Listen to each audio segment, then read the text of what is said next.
स्वच्छता सर्वेक्षण के तहत भोपाल में टॉयलेट निर्माण के नाम पर बड़ा घोटाला उजागर हुआ। भोपाल को ओडीएफ घोषित करने के लिए 4 साल में शहर के बस्तियों में 20,000 से ज्यादा टॉयलेट बनाने का दावा किया गया था, लेकिन अब यह खुलासा हुआ है कि हजारों घरों में टॉयलेट बने ही नहीं, जबकि उनके नाम पर लाखों रुपए की राशि निकाल ली गई। मामले का खुलासा सूचना के अधिकार के तहत जानकारी मांगने पर हुआ। आरटीआई के तहत नगर निगम ने भोपाल के वार्ड 25 के संजय नगर में 66 लोगों के घर टॉयलेट बनाने की जानकारी दी, लेकिन मौके पर पड़ताल की गई तो पता चला कि 66 में से 11 लोगों के घर टॉयलेट बने ही नहीं। वहीं अन्य 2 लोगों के घर टॉयलेट बनाने के नाम पर खाना पूर्ति की गई। टॉयलेट निर्माण के लिए इन दोनों ही हितग्राहियों से राशि ले ली गई। नगर निगम में टॉयलेट निर्माण के लिए ठेकेदार को पूरे 66 टॉयलेट की राशि का भुगतान किया गया। मामला उजागर होने पर पूर्व मंत्री पीसी शर्मा ने कार्रवाई की मांग की है। इधर नगर निगम कमिश्नर ने जांच के आदेश दिए हैं और जांच के बाद कार्रवाई की बात कही है।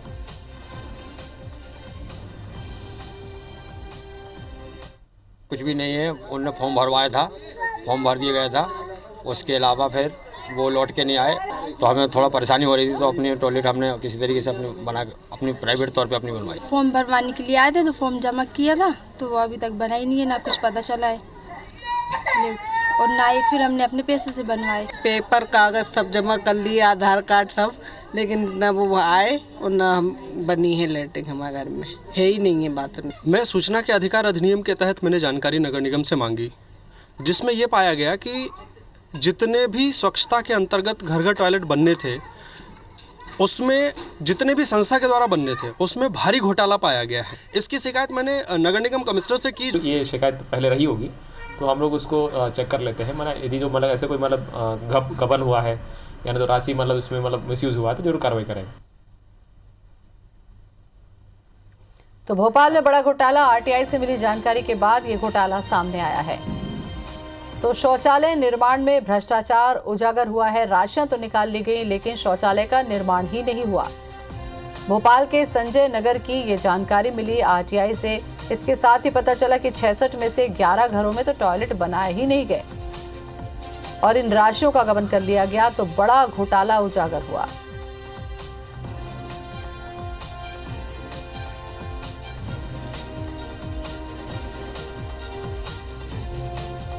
तो आरटीआई के माध्यम से जानकारी में पता चला कि शौचालय निर्माण के नाम पर बड़ा भ्रष्टाचार हुआ। राशियां तो ले ली गई, हितग्राहियों से पैसे भी ले लिए गए, लेकिन शौचालय का निर्माण नहीं हुआ और जिन जगहों पर हुआ वहां पर भी महज खानापूर्ति ही की गई।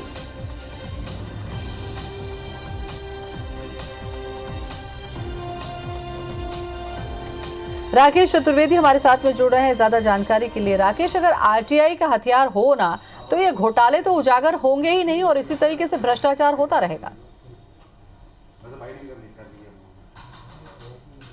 देखिए बिल्कुल, और ये जो घोटाले की उजागर हुआ है इसमें भी बड़ा दिलचस्प है। नगर निगम ने जो आरटीआई के तहत जानकारी दी है जो संजय नगर बाणगंगा इलाके का है, जिसमें 66 टॉयलेट होना बताया है। ये आरटीआई में जानकारी ये दी गई कि यहाँ पर 66 टॉयलेट नगर निगम की ओर से बनवाए गए थे, लेकिन जब आरटीआई के दस्तावेज आने के बाद जब मौके पर जाया गया तब पता चलता है कि इसमें 11 लोग ऐसे हैं जिनके दस्तावेज ले लिए गए थे, उनका आधार कार्ड लिया गया था और बाकायदा ये देख पा रहे हैं आप कि जो लाल स्याही का निशान है ये वो व्यक्ति हैं जिनके घर टॉयलेट का निर्माण नहीं हुआ है और बाकायदा इनसे जो 1300 रुपये की रसीद है वो इनसे ली गई थी, यानी इनसे पैसे जमा करा लिए गए थे। हितग्राही की ओर से जो राशि जमा होना थी वो करा लिए गए थे, लेकिन अब तक उनके यहाँ पर टॉयलेट का निर्माण नहीं हुआ है और कई बार उन्होंने नगर निगम के दफ्तर के चक्कर भी लगाए, पता करने का प्रयास किया कि आखिरकार उनके घर टॉयलेट क्यों नहीं बना, तो नगर निगम की ओर से कोई जानकारी नहीं दी। और अब जब आरटीआई की जानकारी सामने आई उसके बाद इस बात का खुलासा हुआ है कि जिन लोगों के घर अब तक टॉयलेट नहीं बने हैं उनके नाम की राशि निकाल ली गई है, यानी नगर निगम के दस्तावेजों में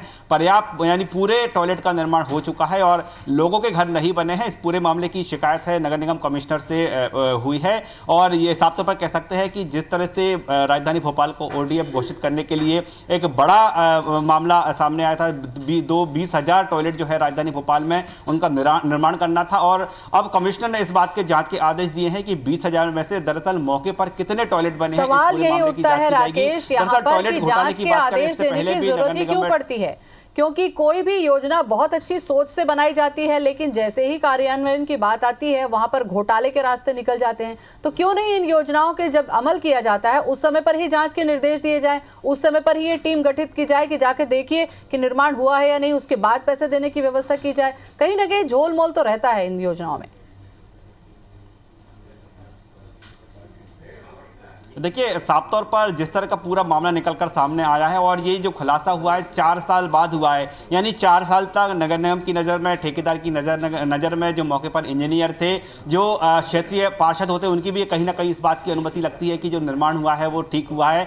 ये तमाम हम कह सकते हैं कि तमाम जो एक सर्किल है नगर निगम का, जो पूरी जब फाइल अपडेट होती है उसके बाद जब इसका ठेकेदार के लिए भुगतान किया जाता है तो जो पूरी प्रक्रिया होती है, पूरी प्रक्रिया भी निश्चित तौर पर यहाँ पर सवालों के घेरे में है कि जो तमाम मौके पर कोई चीज़ मौजूद नहीं है उसकी निर्माण राशि जो है जारी कर देना ठेकेदार को, ये पूरे सिस्टम पर एक बड़ा सवाल खड़ा होता है। हालांकि जो आपने कहा कि जो निरीक्षण होना चाहिए, जो दिशा निर्देश जारी होना चाहिए, उनकी मॉनिटरिंग मौके पर ही होना चाहिए, लेकिन हम साफ तौर पर कह सकते हैं कि न सिर्फ जो इस पूरे मामले को लेकर ठेकेदार दोषी है, बल्कि ऐसे अफसर भी जो कि इंजीनियर जिसका जिम्मेदारी थी कि वहाँ पर मौके पर देखे, ऐसे जो फाइनेंस डिपार्टमेंट में तमाम जो डॉक्यूमेंट भी लगते हैं इस बात का कि हाँ निर्माण कार्य हुआ है या नहीं हुआ, उसके बाद ही ठेकेदार को पेमेंट होता है, तो पूरे सिस्टम पर एक बड़ा सवाल खड़ा हुआ है। किसी एक व्यक्ति के फैसले से भ्रष्टाचार कभी भी नहीं होते। आप देखिए कि पूरी पूरी चेन होगी, इन सब की मिलीभगत होगी, तब कहीं जाकर ये भ्रष्टाचार होते हैं, जिनको जो लाभ मिलना चाहिए वो नहीं मिल पाता।